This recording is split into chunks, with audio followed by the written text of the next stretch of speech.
Now, the year 1800, a new religion was invented around 1850. That was the Reformed Jewish movement.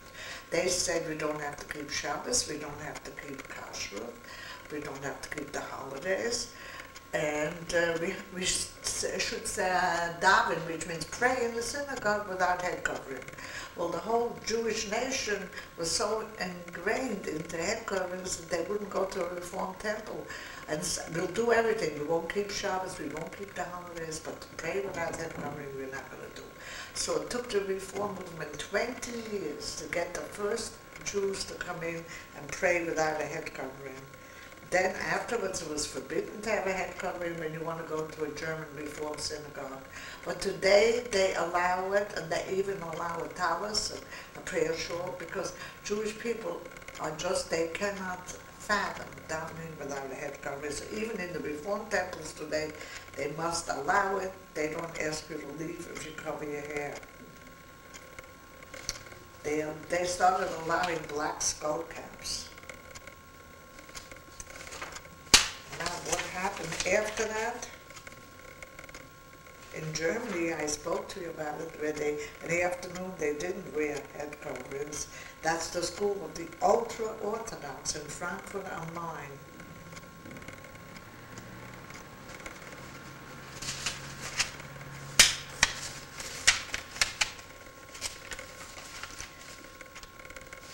What happened in Russia, there was an edict by the Tsar, and that was 1840 and 1850s, and said that no Jew can wear a yarmulke, a head covering, and only if they're in a synagogue can they wear tefillin or a head covering. So that was very bad. They were not allowed to cover their hair in Russia. And the Declaration of 1853 enumerated what kind of head covering a Jew could wear, maybe because it was cold in Russia, but they were not allowed to wear yarmulkes. In the year 1600, the Oriental Jews in Turkey, the Ottoman Empire, started covering their head. It became the practice.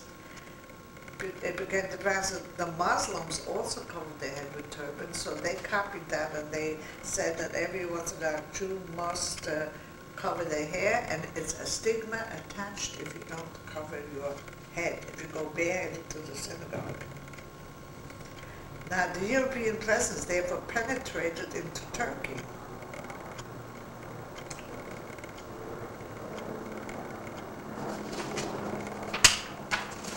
In the 20th century America, 20th century, Rabbi Moses Feinstein was the leading authority on all subjects. You could ask him anything. It was in the 1950s and 1960s, and he dealt with a lot of questions by Orthodox Jews, with the issue being, can they go to work bareheaded? Because some of them are lawyers or working for the government and have to make a living.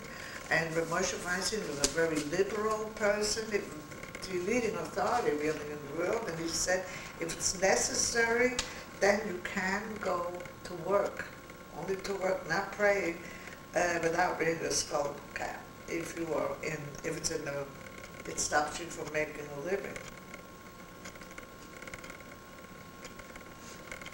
But he said, any religious Jew who appears in public bareheaded diminishes the importance of the custom of head covering in the eyes of the less observant co-religionists.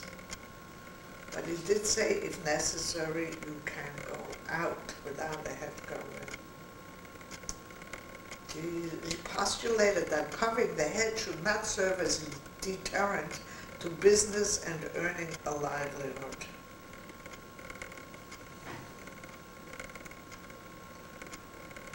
But during Jewish prayer, it's a must. In 20th century Israel, we have the country Israel now, the Ashkenazi, the Oriental rabbis addressed this question, and of course all of the Jews there now have a head covering as a must, the Orthodox Jews.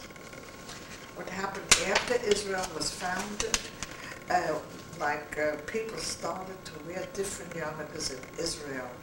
The crocheted yarmulke, and they call it a kippah, which means a covering, a kippah. And as you see, a lot of young people today, they make these kippahs, they crochet them like I showed you. And in Israel, when you wear a crocheted yarmulke, that means that you are a Mizrahi.